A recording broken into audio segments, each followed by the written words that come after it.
Welcome back to Think Take. It's John and Kim Horcher of TYT Network's Nerd Alert. Hello. A channel where she talks about science and technology and video games and brings on nerdy guests. John is on it sometimes. I am occasionally on it as well. And so she is a master of all things futuristic, including technology. I do like futurism. You do like sci-fi.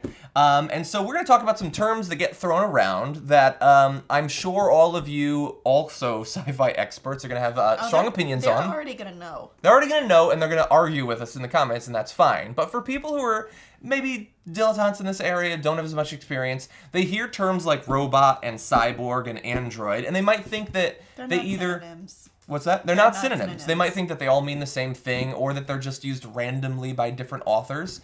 So why don't we break down what those terms mean to us, and then we're going to talk about a few examples and see where we think they would be classified. Okay. So first, the simplest one. What is a robot?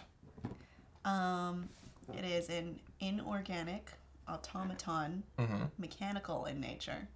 So it's not, it wouldn't be something that is mechanical, but that it's controlled just remotely by another person. Yeah, I think it's the most rudimentary. It has to be, like when you say an automaton, you mean it has to be able to control itself through some sort of programming or something like that. Mm-hmm. Yeah.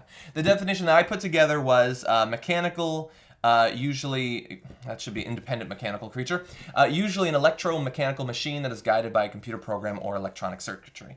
And the thing about robots is that they don't have to necessarily be humanoid. They could be shaped like animals, or they could just be well, if claws. They are humanoid, they're a specific kind. Perhaps, depending on how human in appearance. So let's turn to that then. What about the android? Not the phone. Programming language. It's a cute little green mascot. It's a cute little green man. Yes. No, an android it fights Apple. It's a humanoid robot. How humanoid? Bipedal, at least seems to be modeled after a human in appearance, and I believe in what is the word? Like it would possibly talk, Movement. possibly have emotions, maybe in some. Sometimes that makes a really good episode of Star Trek with Data. For me, I feel like they have to both be humanoid, modeled on humans, but also pretty close to humans. Like, I think they could possibly pass for humans, Well, I think. mean, if you were to draw a robot, it could look like a box. But if you were to draw an android, it would at least have the shape of a human.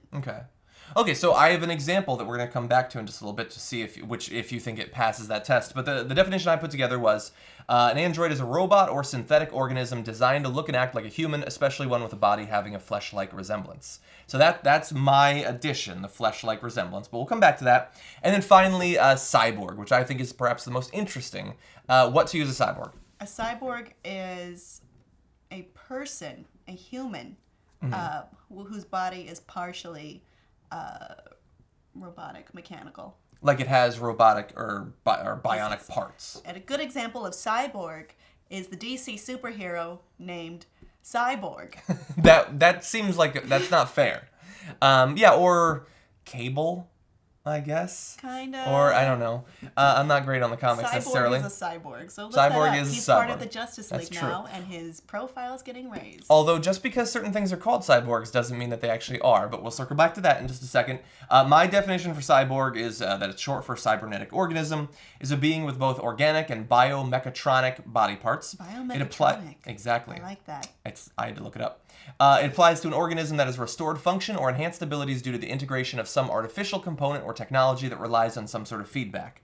So my first question for you with the cyborgs then is, in your definition, you said humans. But if I took a dog and replaced two of its legs with robot legs and gave it a cyborg. an eye.